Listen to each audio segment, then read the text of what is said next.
Senhor e um grande juízo de Deus começa sobre a casa de Acabe. Mais tarde Jezabel foi morta, e toda aquela influência maligna é retirada de sobre Israel. O juízo de Deus vem para arrancar a idolatria do meio do seu povo. E aqui a palavra do Senhor vem em Miqueias, como a última palavra do Velho Testamento. E ela vem dizendo que Ele vai enviar o profeta Elias, antes que venha o grande e temível dia do Senhor. Ele vai enviar o profeta Elias, e ele vai reconciliar o coração dos pais aos filhos e dos filhos aos pais, para que Deus não fira a terra com maldição. Que palavra tremenda, que palavra forte. Depois dessa palavra, 400 anos passaram-se sem que se ouvisse nenhuma palavra profética. 400 anos de silêncio sem que Israel ouvisse a voz de Deus. Imagine isso. Imagine isso. Um silêncio ensurdecedor. 400 anos se passaram, até que em Lucas, no capítulo 3, nós lemos o seguinte: no 15º ano do reinado de Tibério César, quando Pôncio Pilatos era governador da Judéia, Herodes tetrarca da Galileia, seu irmão Filipe tetrarca da Itureia e Traconites, e Lisânias tetrarca de Abilene, Anás e Caifás exerciam o sumo sacerdócio. Foi nesse ano que veio a palavra do Senhor a João, filho de Zacarias, no deserto. Tantos homens poderosos no poder. Israel era dominada pelo Império Romano, e a palavra do Senhor, ela não veio a nenhum dos grandes homens que estavam no governo. A palavra do Senhor não veio aos sacerdotes. Existiam 2 sumos sacerdotes nesta época, só poderia haver um, existiam 2. Isso era um sinal de grande corrupção no templo. Uma grande corrupção estava acontecendo. Coisas estranhas estavam acontecendo em Israel. Estrangeiros estavam dominando sobre o povo, o que era uma grande vergonha para Israel. Eles estavam debaixo de uma grande opressão, estavam debaixo de uma grande vergonha, tinham grande expectativa, porque para que a voz de Deus fosse ouvida. E não somente isso, eles tinham uma grande expectativa para que o Cristo, o ungido de Deus, o Messias, se manifestasse. Tinham uma grande expectativa para que a palavra dos profetas lá do Antigo Testamento se cumprisse. Isaías profetizou sobre isso, sobre o rei que viria. Esse rei que viria, que reinaria com justiça, com juízo, que reinaria sobre Israel. Davi profetizou sobre esse rei que se assentaria no seu trono para sempre. Tantos profetizaram sobre ele. O ungido de Deus, o Cristo, o Messias. Israel esperava ansiosamente pelo Messias. E no entanto eles viviam debaixo dessa opressão, o que fazia com que eles ansiassem ainda mais pelo Messias. Ansiassem ainda mais para que algo acontecesse. Existia grande expectativa. Estava todo mundo de olho. Aquela época era uma época de grandes rebeliões. O Império Romano caía de pancada em cima do povo. Se houvesse uma rebelião, os sacerdotes estavam de olho, cuidadosos para que nenhuma rebelião estourasse no meio da rua, porque se estourasse uma rebelião, o povo era que sofria com a rebelião. E naquela época, 2 sumos sacerdotes no templo, uma grande corrupção dentro do templo, uma grande roubalheira dentro do templo. E a palavra do Senhor não veio dentro do templo. A palavra do Senhor veio a João, filho de Zacarias, no deserto. É o que a Bíblia diz, eu amo isso. A palavra veio a João. Quem era João? João foi um homem que vivia no deserto, filho de um sacerdote velho. Zacarias, um cara que vestia-se de um jeito muito esquisito. Cara que se vestia de pele de cordeiro, pele de carneiro, comia mel e gafanhoto. Um homem atípico, que vivia numa região desértica. E a palavra de Deus, ela não veio numa região popular, é coisa mais estranha isso. A palavra de Deus não veio no templo onde as pessoas costumavam ir. Mas a palavra de Deus veio a João no deserto. E o interessante é que as pessoas estavam tão sedentas pela palavra de Deus, que as pessoas iam ter com João no deserto.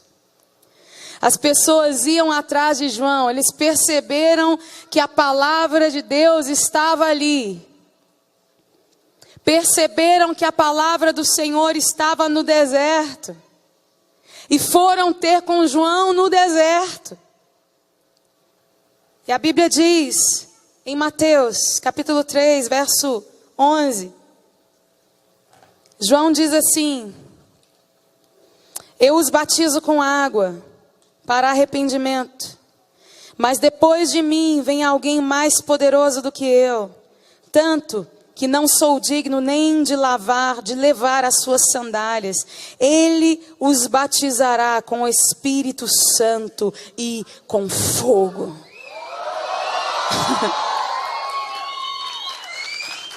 Uau!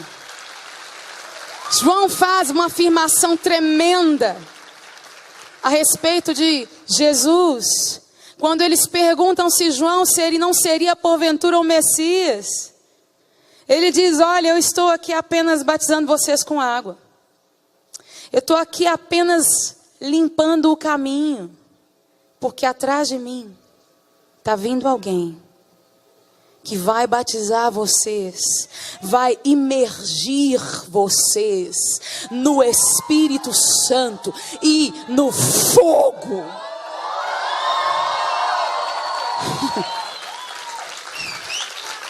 Uau!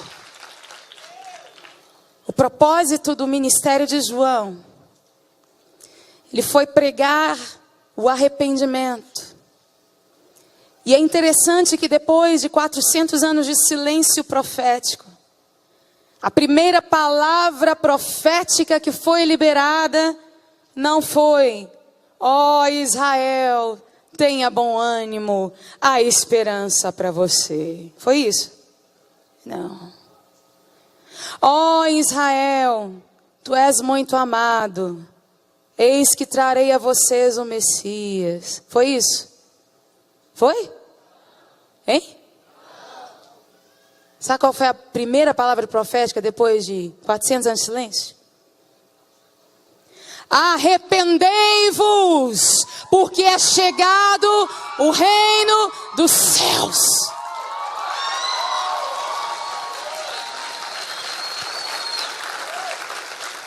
Arrependei-vos, porque é chegado o reino dos céus. O próprio Jesus, ele teve esse mesmo discurso. E ele disse: arrependei-vos e crede no Evangelho. se arrependam, mudem de vida, mudem de direção. A direção que vocês estão indo não é boa. O rumo para onde vocês estão caminhando não é nada bom. Se voltem para o Senhor. Sigam de novo o caminho do Senhor. Porque é chegado o reino dos céus. O rei está vindo. Se preparem. Porque é chegado o reino dos céus. Essa foi a mensagem. Depois do silêncio de 400 anos.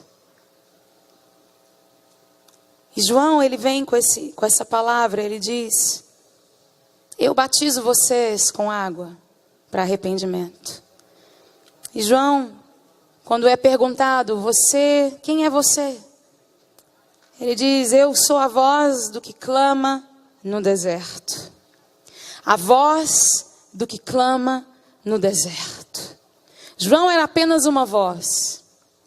Deus estava clamando no deserto. E por que é que Deus estava clamando no deserto? Porque dentro do templo ele não podia clamar. Porque não existia ninguém que pudesse ouvir dentro do templo. Dentro do templo estava muito comprometido. O templo estava muito comprometido com o pecado, muito comprometido com a corrupção. Por isso Deus estava clamando no deserto. E existiam aqueles que estavam ouvindo a voz de Deus no deserto e indo para lá. E as pessoas estavam indo e sendo batizadas. Batizadas, imersas em água, como uma simbologia do arrependimento. E João disse que Jesus,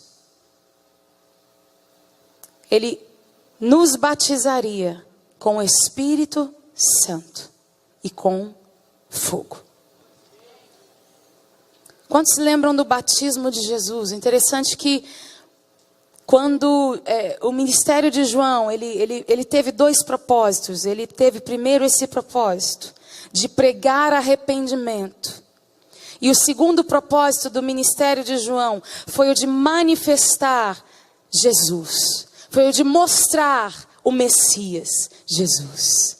Aquele sobre o qual você vir repousar o Espírito Santo. Esse é o Messias. Aquele sobre o qual você vir o Espírito Santo repousar. Esse é o Messias. E quando o Espírito Santo veio sobre Jesus, ele veio em forma corpórea, como uma pomba. E ele então repousa sobre Jesus. O Espírito Santo não precisou vir sobre Jesus como fogo. Porque Jesus é totalmente santo. Jesus não precisa de fogo.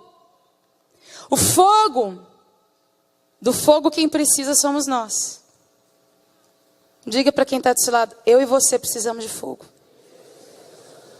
Sabe por quê? Fogo é para queimar o pecado que existe em nós.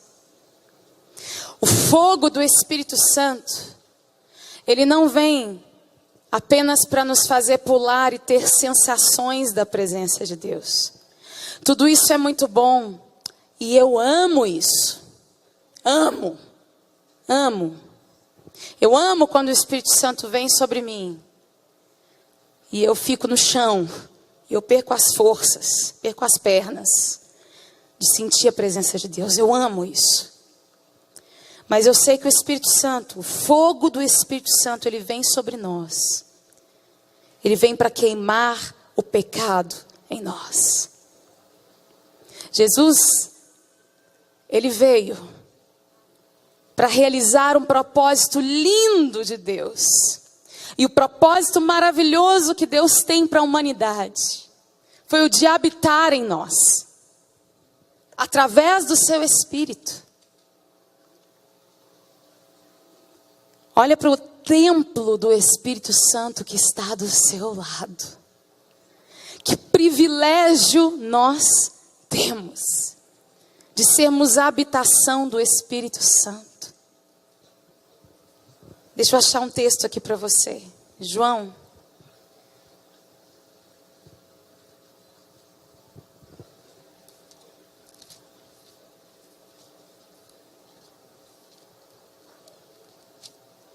Jesus diz uma coisa tão maravilhosa.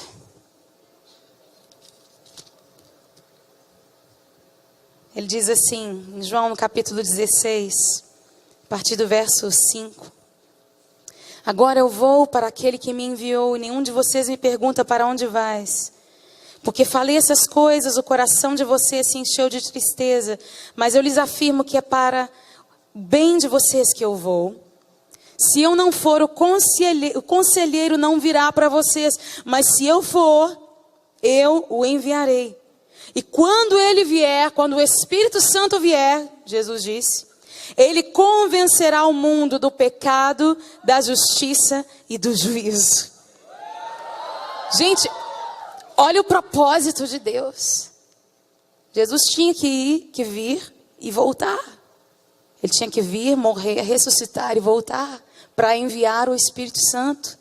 Porque a obra que o Espírito Santo, a obra de continuidade que o Espírito Santo iria dar, é algo tão tremendo. E ele continua falando, do pecado, porque os homens não creem em mim. Da justiça, porque eu vou para o Pai, e vocês não me verão mais.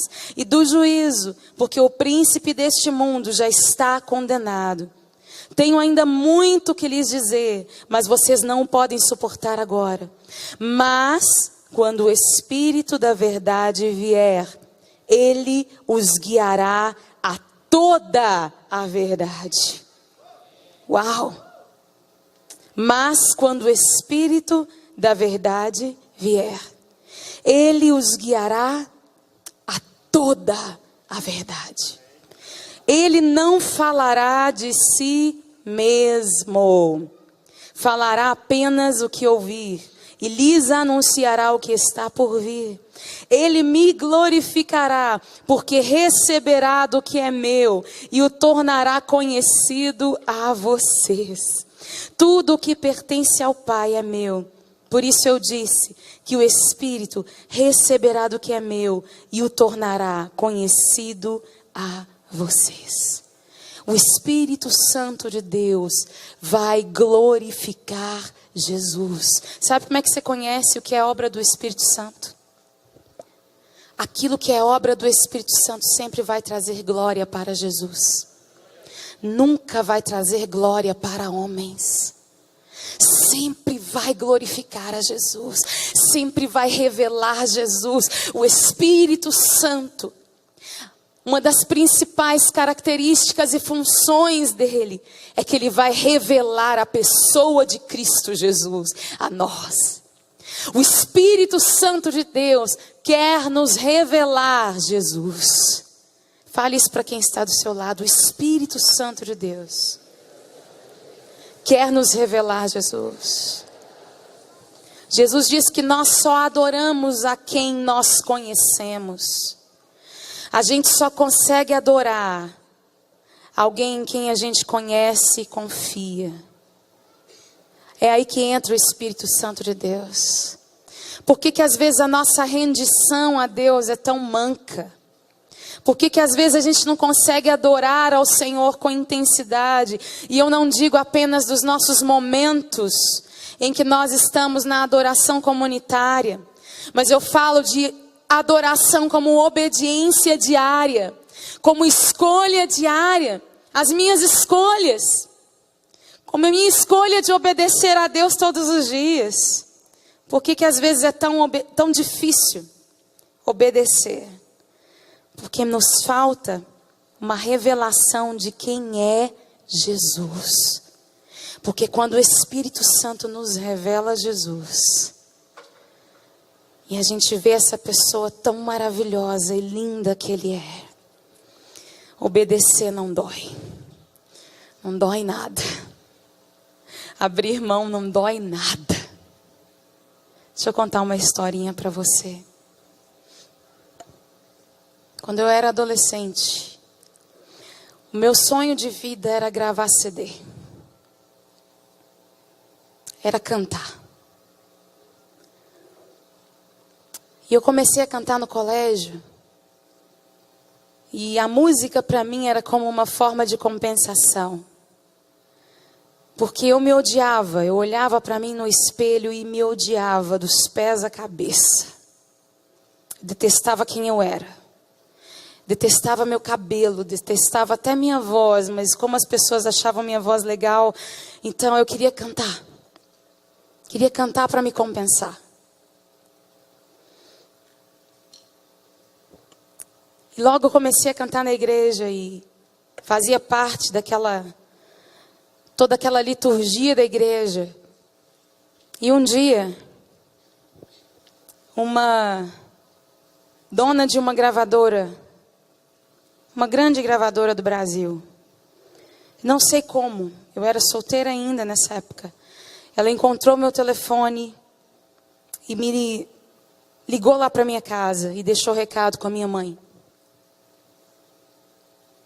E a minha mãe me deu o recado dela e eu fiquei com taquicardia no dia. Eu falei, meu Deus, essa é a minha chance. Essa é a chance da minha vida. É agora. É agora ou nunca. E aí ela ligou para mim novamente. E eu então comecei a conversar com ela e ela soube que eu compunha. E ela me pediu para compor uma canção para uma das cantoras da gravadora dela. E eu comecei a compor e naquela semana Deus me trouxe uma canção. E a canção foi uma canção muito marcante para mim naquela época. Ela diz assim: vinde a mim, todos vós que estáis cansados, e eu vos aliviarei. Tudo novo eu farei. E eu fiz aquela canção e aquela canção entrou dentro de mim de uma forma tão intensa. E foi um carinho de Deus comigo, aquela música. E naquele mesmo período, o Espírito de Deus começou a revelar o amor de Deus por mim de uma forma tão intensa. Mas tão intensa. E eu não sei, gente, eu não sei explicar para vocês o que foi que aconteceu. Mas quando aquela pessoa me ligou de novo, eu tive que dizer não para aquela oferta de gravar CD e de ser compositora para aquela cantora. Eu tive que dizer não. E eu tive que dizer não muitas vezes para muitas oportunidades. Porque a revelação de Deus foi tão maior. A revelação do amor de Deus foi tão maior. Eu tive que dizer não para relacionamentos que pareciam ser tão bons. Moças, meninas. Eu disse não para relacionamentos que pareciam ser tão bons. Gente, eu tive chances tão boas. Vocês não fazem ideia. Mas eu disse não. Sabe por quê? Porque eu considero, eu posso dizer como Paulo. É claro que isso é uma coisa muito pequenininha, comparado com o que Paulo viveu. Mas Paulo disse assim: eu considero tudo como lixo, por causa da sublimidade do conhecimento de Jesus Cristo. Tudo isso é muito pequeno quando a gente conhece a Jesus. Quando a gente começa a se aproximar dele e ver a beleza dele, a gente começa a renunciar a coisas que para nós seriam muito importantes. Mas essas coisas começam a perder o valor. O pecado começa a perder o valor. Sabe o pecado? Aquele que você não consegue largar. Aquilo que vicia você durante tantos anos. E que você não consegue deixar de praticar. Aquilo perde o valor na medida em que Jesus te é revelado pelo Espírito Santo. É por isso que a Bíblia manda: não se embriague com o vinho no qual há confusão. Pare de se embriagar com as coisas do mundo. Para de encher sua cabeça com as coisas desse mundo, com televisão, com novela, com filminho idiota que está passando no cinema. Você acha que eu não sei? Tá? Para. Vai sair daqui e vai ver quem está desfilando não sei onde. Quem se vestiu do que no carnaval. Para de encher sua cabeça com coisa que não interessa. Se encha do Espírito Santo. Sabe por quê? Existe um fogo no Espírito Santo. E esse fogo vai santificar você. Esse fogo vai queimar o pecado em você. O fogo do Espírito Santo, ele se manifesta de algumas formas. O fogo do Espírito Santo, ele se manifesta. Às vezes como aquela luzinha que pisca lá no fundo, né? Quando a gente está para pecar. Pi, pi, pi, pi, pi, pi, pi, pi, pi, pi, pi, pi, pi. Né? Você já experimentou isso? Você está chegando perto do abismo, parece que começa a, né? Pera aí, para, né? Eu tenho 2 meninas pequenininhas que estão começando a andar agora. Minhas menininhas fizeram 1 ano, tão lindas, minhas pequenas. E estão começando a querer andar. E menino nessa idade é um perigo. E aí elas já estão começando a entender o que é não. Só que de vez em quando elas fingem que não ouvem a gente, né? Aí vai chegando perto do lugar que não pode mexer. Lá em casa costuma ter muita aranha às vezes. E elas às vezes elas vão para algum lugar que tem terra e a gente não quer que elas vão. Alice, não. Né? E tem que ficar às vezes subindo o tom de voz, né, para ela entender. Pode não. Aí olha para trás, né? Vem mamãe. Né? E o Espírito Santo é como essa vozinha. Pode não. Vem papai. Né? Vem de volta pro papai. Né? Ou o fogo do Espírito Santo às vezes vem em forma de luta mesmo, gente.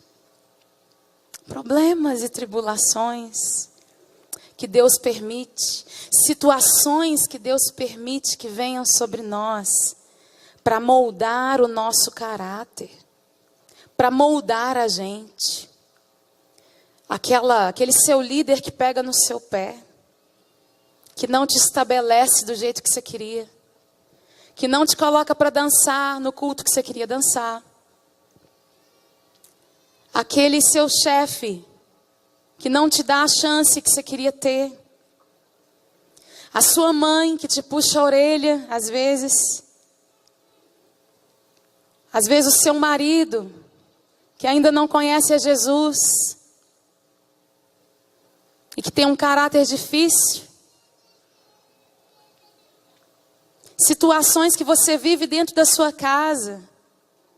É o fogo de Deus para moldar o seu caráter, para te ensinar a ter paciência, para ensinar você. Situações às vezes de enfermidade que a gente vive. Gente, ninguém está livre de nada, não. Quantas vezes a gente olha para as pessoas e fala, fulano deve estar assim porque está em pecado. Não. Enquanto nós estamos aqui nesse mundo, nós estamos todos passíveis da mesma situação, das mesmas situações. Muitas vezes a gente olha com soberba para as pessoas como se a gente fosse melhor. A gente nunca pode dizer que nunca vai beber de tal água. Todos nós estamos na mesma situação. Por que tragédias às vezes acontecem com algumas pessoas e com outras não? Coisas para as quais a gente não tem resposta.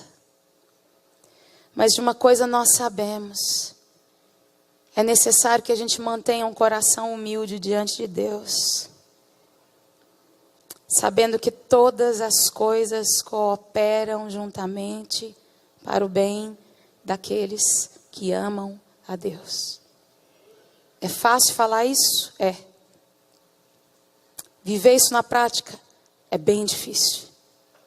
É sim. Para isso a gente precisa uns dos outros. Para isso a gente precisa da igreja. A gente precisa da paciência uns com os outros. Para isso a gente precisa ser família.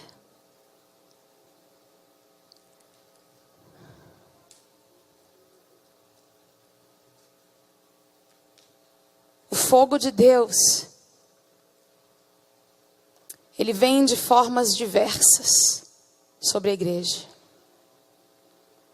Lá em Atos, o fogo de Deus começou a vir em forma de perseguição, para que a igreja começasse a sair de Jerusalém e ir para outros lugares, outras cidades, e pregar o evangelho em outros lugares. O fogo de Deus vem para queimar o pecado. Vem para queimar a palha. Hebreus capítulo 13 diz que todas as coisas que são abaláveis serão abaladas, para que aquilo que é eterno seja estabelecido. Para que o reino eterno de Deus permaneça. Tudo que é palha vai ser queimado. Palha queima, mas ouro não queima. Aquilo que é precioso permanece, mas o que é palha vai queimar. Estão vindo dias no Brasil, gente, já estamos começando a viver esses dias, que o fogo está começando a queimar. O fogo de Deus está começando a queimar. E o fogo de Deus está começando a queimar nas nações, para que a igreja seja purificada.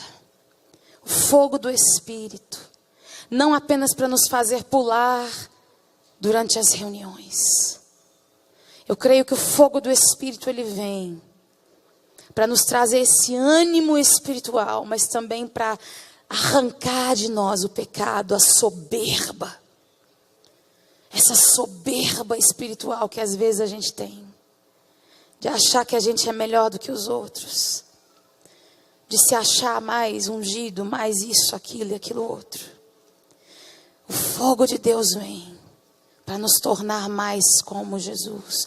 O homem mais humilde que pisou sobre a terra é o homem que vai reinar sobre ela. Totalmente homem, totalmente Deus. Jesus Cristo de Nazaré. E a sua igreja será como ele. Fique de pé no seu lugar.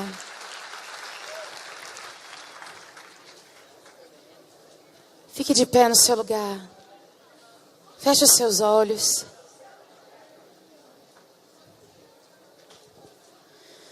Eu queria fazer algo bem rápido aqui.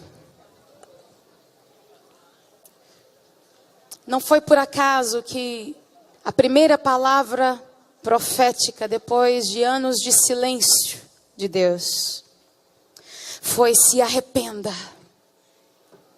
Se arrependa e creia. Se arrependa e volte. Se arrependa, porque é chegado o reino. O reino está aqui. E é tempo de se arrepender, é tempo de mudar. É tempo de deixar de viver uma vida dupla. É tempo de deixar de viver de interesses, de viver só a parte que nos interessa. De viver do evangelho só aquilo que me convém. De pegar só o que eu gosto. Ah, eu gosto desse culto porque o pastor é mais bonitinho, sabe? Ele se veste melhor, eu gosto. Acho ele fashion. Eu já ouvi gente dizendo isso. Sério, gente? Tô brincando, não. Eu gosto mais gosto mais disso, gosto mais daquilo. Eu gosto mais dessa parte da Bíblia. Eu só gosto dos salmos. Eu gosto de ler salmos. Porque salmos consola a gente, sabe? Então, tem gente que fica segmentando, pega do evangelho aquilo que convém, aquilo que interessa. Só que o pacote vai completo, sabe? O pacote vai completo. E a capa não é rosa não, sabe, gente? O pacote vai completo. Na minha época a capa era toda preta. Hoje tem capa rosa, né? Mas na minha época a capa era preta mesmo. A gente andava na rua com o livro de capa preta debaixo do braço. O povo olhava torto pra gente, né? Eu sou dessa época que o povo ainda olhava torto pra gente na rua. Hoje é fácil ser crente. Hoje é chique. Mas o fogo de Deus está vindo. Está vindo. O fogo de Deus está vindo. Para queimar a palha. Para queimar a palha. Para mostrar quem a gente é. Para ficar só o que é precioso. Se arrependa e creia no Evangelho. O Evangelho não é... A igreja não é um clube social para onde a gente vai no fim de semana para receber uma palavra gostosa que me faz bem. A igreja é a noiva de Cristo que Ele vem buscar um dia. Esse negócio é sério, gente. Esse negócio é sério, não brinca com isso. Não brinca com isso. Não brinca com isso. Não brinca com isso, jovem. Não brinca com a sua sexualidade, menina, rapaz. Não brinca com isso. Não brinca com Deus. Não brinca com a sua alma. Não brinca com a sua alma, jovem. A sua alma vale mais do que o mundo inteiro para Deus. Você não é um objeto. Moça, os seus sentimentos não são um objeto para você jogar para lá e para cá, rapaz. O seu corpo não é um objeto. Para de brincar de igreja, brincar de interesse. Em nome de Jesus. Deus quer você por inteiro. Deus não quer você só aos domingos, só aos fins de semana, só quando te interessa. Deus quer você por inteiro. Deus quer você por inteiro. O Espírito de Deus quer revelar Jesus para você de tal forma que aquelas coisas que aprisionam você, que você acha que são muito grandes, elas vão se tornar nada. Aqueles seus sonhos que você acha que você não pode abrir mão de jeito nenhum, vão se tornar nada. Sabe de uma coisa? Vou dizer algo aqui. O Senhor nunca permitiu que nós fizéssemos alianças que não viessem dele. Nunca. Porque o que ele tinha para nós não era que fôssemos cantores ou músicos, mas que fôssemos ministros dele, que apontássemos para ele, que fôssemos ministros da palavra dele. E para isso não podíamos fazer alianças que não fossem dele para nós. Talvez fossem para outras pessoas, mas não para nós. Quando você recebe uma revelação profunda de quem é Jesus no seu coração, você consegue abrir mão de sonhos. Sonhos que outras pessoas talvez não conseguiriam abrir. Vão dizer que você é louco. Você pirou de abrir mão disso? Que isso? Você surtou? Abriu mão de seu maior sonho? Por quê? Tá doido? A maior oportunidade da sua vida, você abriu mão disso? Que é isso? Eu considero tudo como esterco por causa do conhecimento de Cristo Jesus. Foi o que Paulo falou. Paulo podia ter sido o maior pregador dos dias dele, o maior líder religioso dos seus dias. Ele considerou tudo como lixo por causa do conhecimento de Jesus. E eu quero convidar você hoje. Se você hoje precisa de um conhecimento profundo de Jesus, para você abrir mão de coisas. Talvez você ainda tenha alguma coisa que você precisa abrir mão. Talvez seja pecado, talvez sejam coisas mesmo, coisas normais, coisas lícitas, normais, mas que você sente que você precisa abrir mão disso. Eu quero que você saia do seu lugar e venha aqui à frente. Nós não vamos julgar você, gente. Quantas vezes eu já fiz isso? Quantas vezes nós já fizemos isso? Quero que você saia do seu lugar e venha aqui à frente. Se ajoelhe aqui na frente. Se você precisa de uma revelação de Deus para abrir mão de coisas, seja pecado, seja coisas, pessoas, relacionamentos, saia do seu lugar e venha. Em nome de Jesus. E comece a orar. Fala com Jesus. Fale com o Espírito Santo. Espírito Santo, me revela Jesus. Me revela Jesus hoje à noite. Eu preciso ver Jesus de tal forma que eu consiga abrir mão,